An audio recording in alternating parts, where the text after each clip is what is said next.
মালদাহ নালাগোলা রাজ্য সড়কের ধারে বুলবুলচণ্ডী হাসপাতাল মোড়। সে মোড়ে স্থায়ী মন্দিরে পূজিত হয়ে আসছেন বুড়িমা কালী। স্থানীয়দের দাবি, দেবীকে এখানে বুড়িমা হিসেবে ডাকা হয়। সুন্দর অলঙ্কারে সাজানো হয় কালো বর্ণের মা কালীকে। দেবীর উচ্চতা 22 ফিট। রাতভর পাঁঠা বলিও হয়। এবার 81 বছরে চন্দননগরের আলোয় সাজানো হয় এলাকা। পুজোর সঙ্গে মিশে রয়েছে ওপার বাংলার স্মৃতিও। স্থানীয়দের দাবি, বাংলাদেশে একসময় পুজো হতো, পরে বন্ধ হয়ে যায়।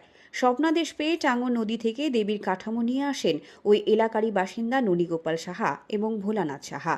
তাঁরা এখন না থাকলেও ঐতিহ্য মেনে পুজো হয়ে আসছে বলে জানান উদ্যোক্তা অরিন্দম সাহা। এবছর আমাদের 81তম বর্ষ।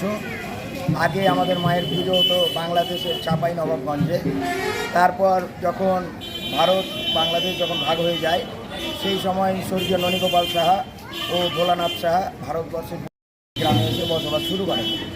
তারপর মায়ের স্বপ্নাদেশ পান তারা এবং মায়ের কাঠামোটি তারপরে বুলবুলচণ্ডীর আমাদের টাঙ্গন নদীর ঘাটে ভেসে আসে।